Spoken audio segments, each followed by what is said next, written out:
നമ്മളെ തന്നെ സമർപ്പിക്കാൻ ഒരുങ്ങുമ്പോൾ ഞാൻ നിങ്ങളോട് പറയാൻ പരിശുദ്ധ അമ്മയിൽ ഞാൻ കണ്ടൊരു പ്രത്യേകത പറയട്ടെ. യേശു കുരിശും വഹിച്ച് ഗാഗുൽത്താ മലയിലേക്ക് പോകുമ്പോഴും അവിടെ ഇത്രയും പീഡാസഹനങ്ങളും വിഷമങ്ങളും എല്ലാം ഈ പരിശുദ്ധ അമ്മ കരഞ്ഞ് തളർന്ന് താഴെ വീണു എന്ന് എഴുതിയിട്ടില്ല. പരിശുദ്ധ അമ്മയ്ക്കറിയാം ഏത് പ്രതിസന്ധിയിലൂടെയാണ് പോകുന്നതിലും എൻ്റെ മകൻ ദൈവത്തിൻ്റെ പുത്രൻ ഉയർത്തെഴുന്നേൽക്കുമെന്ന്. ഈ വിമല ഹൃദയ പ്രതിഷ്ഠയുടെ ഈ 10-ാം ദിവസം ഞാൻ നിങ്ങളോട് പറയാം, എവിടെയും കരയണ്ട, നിന്നെ ദൈവം ഉയർത്തെഴുന്നേൽപ്പിക്കും. അതിനൊരാവശ്യമാണ് പ്രതീക്ഷയുള്ളൊരു മനസ്സ്. പ്രതീക്ഷയോടെ ഇരിക്കണം. ദൈവത്തെ അറിയാൻ പ്രതീക്ഷയുള്ളൊരു മനസ്സ് നിങ്ങൾക്കുണ്ടാകട്ടെ. ഈ വിമല ഹൃദയ പ്രതിഷ്ഠയ്ക്ക് എന്നെ, എൻ്റെ കുടുംബത്തെയും തലമുറകളെയും സമർപ്പിക്കാൻ പ്രതീക്ഷയോടെ ഇരിക്കുന്നൊരു മനസ്സ് നിങ്ങൾക്കുണ്ടായിരിക്കട്ടെ. പ്രതീക്ഷ ഒത്തിരി ഗുണമാണ് കേട്ടോ. അതിനെക്കുറിച്ച് ദൈവവചനത്തിലൂടെ പങ്കുവയ്ക്കാൻ ഞാൻ ആഗ്രഹിക്കുകയാണ്. ഈ 10-ാമത്തെ ദിവസം പറയാൻ എടുക്കുന്ന വചനം വിശുദ്ധ ലൂക്കായുടെ സുവിശേഷം 19-ാമത്തെ അധ്യായം 1 മുതൽ 10 വരെയുള്ള വാക്യങ്ങളാണ്. വളരെ വളരെ സുപരിചിതവും ഒരുപാട് ആളുകൾ, അറിവുള്ളവരും ജ്ഞാനികളും പ്രസംഗിച്ചിട്ടുള്ളതുമായ ദൈവവചനമാണ്. ഇത് കേൾക്കുമ്പോൾ, ഹെഡിങ് വായിക്കുമ്പോൾ ഒരു കഥ പോലെ, ഒരു മുത്തിൽ അല്ലെങ്കിൽ ഒരു നൂലിൽ ചേർക്കുന്ന മുത്തുപോലെ എല്ലാം നമ്മുടെ മനസ്സിലേക്ക് വരും. സക്കേവൂസിൻ്റെ ഉപമയാണ്. അതെന്താണാവോ ഈ 10-ാമത്തെ ദിവസം ഈ വിമല ഹൃദയ പ്രതിഷ്ഠയുമായി പറയുമ്പോൾ എന്തുവാണാവോ പ്രസംഗിക്കുന്നത്? നമ്മുടെ ഓരോ ആഗ്രഹത്തിനും പ്രതീക്ഷയ്ക്കും ദൈവസന്നിധിയിൽ വിലയുണ്ട്. ദൈവത്തിൻ്റെ മുമ്പിൽ എന്തേലും പ്രാർത്ഥനയിൽ ആഗ്രഹിച്ചിട്ടുണ്ടെങ്കിൽ അത് ദൈവം സാധിച്ചു തന്നിരിക്കും. അങ്ങനെ ഒരു വാക്യമാണ് വായിക്കുന്നത്. പരിശുദ്ധ അമ്മയിൽ കണ്ടൊരു പ്രത്യേകത, എത്ര പ്രശ്നങ്ങൾ വന്നിട്ടും തളർന്നിട്ടില്ല. പ്രതീക്ഷയുള്ളൊരു മനസ്സുണ്ടായിരുന്നു. പ്രതീക്ഷ ഉണ്ടാകട്ടെ, നിരാശ മാറട്ടെ. ഈ വചനം കേൾക്കുമ്പോൾ നിരാശ മാറി സന്തോഷമുള്ളൊരു മനസ്സും ആരോഗ്യമുള്ളൊരു ഹൃദയവും ദൈവം നിങ്ങൾക്ക് തരട്ടെ. ആ വാക്യം വായിക്കുക. 19-ാം അധ്യായം 1-ാമത്തെ വാക്യം. യേശു ജെറിക്കോയിൽ പ്രവേശിച്ച് അതിലൂടെ കടന്നു പോവുകയാണ്. 2-ാമത്തെ വാക്യം. അവിടെ സക്കേവൂസ് എന്ന് പേരുള്ള ഒരാൾ ഉണ്ടായിരുന്നു. അവൻ പ്രധാനിയും ധനികനുമായിരുന്നു. അടുത്ത വാക്യമാണ് ഒരു നല്ല വാക്യമായി എടുക്കുന്നൊരു വാക്യം. 3-ാമത്തെ വാക്യം. യേശു ആരാണെന്ന് കാണാൻ അവൻ ആഗ്രഹിച്ചു.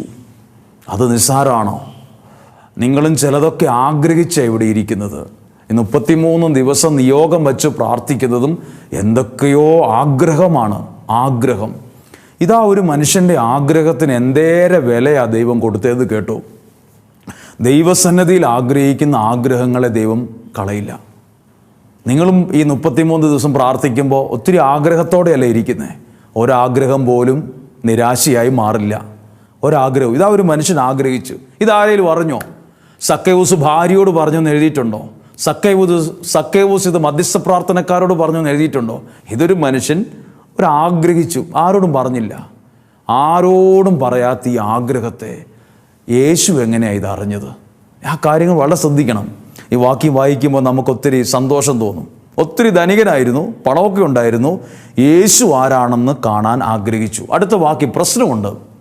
അയാളുടെ മുമ്പിൽ ഒരു പ്രതിസന്ധിയുണ്ട്. പൊക്കം കുറവായിരുന്നതിനാൽ ജനക്കൂട്ടത്തിൽ നിന്നുകൊണ്ടത് സാധ്യമായിരുന്നില്ല. അപ്പോൾ യേശുവിനെ കാണാൻ ആഗ്രഹിച്ച് ഈ മനുഷ്യൻ അവിടെ ചെല്ലുമ്പം ഒരു പ്രശ്നമുണ്ട് അവിടെ. എന്താ പ്രശ്നം? പൊക്കമുള്ള കുറേ മനുഷ്യന്മാർ മുന്നിൽ നിൽക്കുകയാണ്, മനുഷ്യർ മുമ്പിൽ നിൽക്കുകയാണ്. അപ്പോൾ പൊക്ക കൂടുതലും ഒരു പ്രശ്നമാണ്. ചിലരുടെ പൊക്ക കൂടുതലും പ്രാർത്ഥന കൂടുതലും ചിലർക്കൊക്കെ പ്രശ്നമാണ്. ചിലപ്പോൾ നമ്മുടെ അധികമായ പ്രാർത്ഥന നമ്മുടെ പുറകിൽ നിൽക്കുന്ന പലർക്കും ദൈവാനുഗ്രഹം നഷ്ടപ്പെട്ടു പോകാനിടയുണ്ട്. ചിന്തിച്ചു നോക്ക്. നമ്മളും ചിലപ്പോൾ നമ്മൾ വലിയ പ്രാർത്ഥനക്കാരാണ്, നമ്മൾ വലിയ ആളുകളാണ്, ദർശനമുള്ളവരാണ്, എനിക്ക് പ്രാർത്ഥനയിൽ കാണാൻ പറ്റും, എനിക്ക് അങ്ങനെയുള്ള കഴിവുണ്ട്, ആ കൃപ എനിക്കുണ്ട്, ഞാൻ വലിയ കൗൺസിലറാണ്, ഞാൻ വലിയ കരിസ്മാറ്റിക്കാരാണ്. ഈ പൊക്കവുമായിട്ട് നമ്മൾ നിൽക്കുമ്പം നമ്മുടെ ഈ കൂടുതലും ഒരു പ്രശ്നമാണ്. ഒത്തിരി പേരുടെ പ്രാർത്ഥന കാരണം പലരും പ്രാർത്ഥന ഉപേക്ഷിച്ചു. ഒരുപാട് പേരുടെ അവരുടെ രീതികളും അവരുടെ ഭാവവും കാരണം പലരും ദൈവത്തെ അവർക്ക് കാണാൻ പറ്റാതെ അവർ പുറകോട്ട് പോയി. അത് നമ്മൾ തെറ്റുകാരാണ്. അപ്പോൾ അത് ഗുരുതരമായ തെറ്റാണ്. നമ്മൾ കാരണം മറ്റൊരാൾ ദൈവത്തെ കാണാൻ അവസരം നമ്മൾ കാരണം നഷ്ടപ്പെടാൻ പാടില്ല. ഒരു വീട്ടിലെ അപ്പൻ, അമ്മ, അല്ലെങ്കിൽ വല്യപ്പൻ, വല്യപ്പ, ആരുമാകട്ടെ, നിങ്ങൾ ചില കാര്യങ്ങൾ ചെയ്യുന്നത് കണ്ട് എൻ്റെ കുടുംബത്തിലുള്ള ഒരാൾക്ക് ദൈവത്തെ അറിയാനും അനുഭവിക്കാനും കാണാനും പറ്റുന്നില്ലെങ്കിൽ നമ്മുടെ പ്രാർത്ഥനയല്ല. ഇതാ സക്കേവൂസിൻ്റെ അവിടെ വന്ന ആൾക്കാർ മുഴുവൻ ദൈവത്തെ കാണാൻ വന്നവരാണ്. ആരും സിനിമ കാണാൻ വന്നവരല്ല, നാടകം കാണാൻ വന്നവരല്ല. എല്ലാവരും ഒരേ ആഗ്രഹത്തോടെ വന്നതാണ്. പക്ഷേ അവിടെ നിൽക്കുമ്പോൾ ഈ പാവപ്പെട്ട മനുഷ്യൻ ഞാൻ പറഞ്ഞത് സാമ്പത്തികമായ ബന്ധത്തിൻ്റെ അടിസ്ഥാനത്തിലല്ല. പുള്ളിക്ക് യേശുവിനെ കാണാൻ പറ്റത്തില്ല. എല്ലാവർക്കും ഭയങ്കര പൊക്കമാണ്, എല്ലാവരും വലിയ വലിയ ആൾക്കാരാണ്, ആരും പുറകോട്ട് മാറത്തില്ല. പക്ഷെ ഇവിടെ എന്നെ ഇഷ്ടപ്പെട്ടൊരു കാര്യമുണ്ട്. ഇഷ്ടപ്പെട്ടൊരു കാര്യം അടുത്ത വാക്യം, അയാൾ വീട്ടിലേക്ക് പോയി മുറിയിൽ പോയി കരഞ്ഞിരുന്നു എന്ന് എഴുതിയിട്ടില്ല. നമ്മളാണെ പറയില്ലേ, ഓ ഞാൻ അവിടം വരെ പോയി, കാണാനൊന്നും ഒത്തില്ല, ഞാനിങ്ങ് പോന്നു, ഭയങ്കര തിരക്കായിരുന്നു, ഇനി എപ്പോഴേലും ആട്ടെ എന്നൊക്കെ നമ്മൾ പറയും. പക്ഷെ എനിക്ക് അതിനകത്ത് ഇഷ്ടപ്പെട്ടൊരു വാക്കുണ്ട്, വായിക്കാം. അത് 4-ാമത്തെ വാക്യം. യേശുവിനെ കാണാൻ വേണ്ടി അവൻ മുമ്പേ ഒരൊറ്റ ഓട്ടം ഓടി. പുറകോട്ടോടിയെന്നല്ല കേട്ടോ, മുന്നോട്ടോടിയെന്നാണ്. ചില പ്രശ്നങ്ങൾ മുന്നിൽ വന്നപ്പം എന്നെ കേൾക്കുന്ന പലരും പുറകോട്ടാണ് ഓടിയത്. അതുകൊണ്ടാണ് പല അനുഗ്രഹങ്ങളും ഇല്ലാതെ പോയത്. പുറകോട്ടോടരുത്. അത് എഴുതി വച്ചു, പുസ്തകത്തിലോ ഹൃദയത്തിലോ എവിടെ എഴുതി വെച്ചു.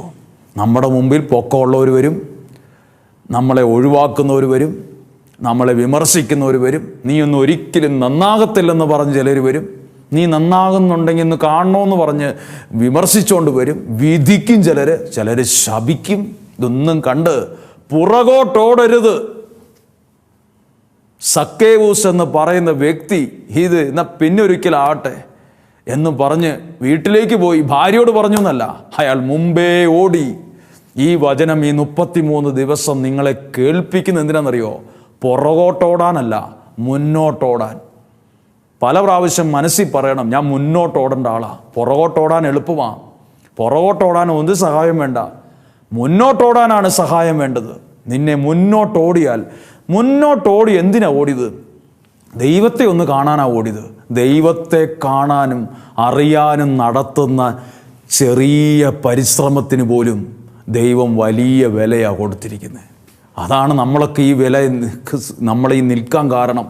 സക്കേവൂസ് ഓടി, എന്നിട്ട് മരത്തിൽ കയറാൻ വലിയ പരിചയമൊന്നുമില്ലാത്ത ഈ മനുഷ്യൻ മരത്തേൽ കയറി. ഇതാരേലും അറിഞ്ഞോ? നാട്ടുകാരറിഞ്ഞില്ല. പ്രത്യേകിച്ച് യേശു അറിഞ്ഞതായിട്ട് ഇവിടെ എഴുതിയിട്ടില്ല. യേശു അത് ദൂരെ നിന്ന് കണ്ടു, ഇങ്ങനെ ഒരു മനുഷ്യൻ അവിടെ നിൽക്കുന്നത് കണ്ടു എന്നൊന്നും എഴുതിയിട്ടില്ല. ഇതൊന്നും ആരും ശ്രദ്ധയിൽപ്പെടുന്ന കാര്യങ്ങളല്ല.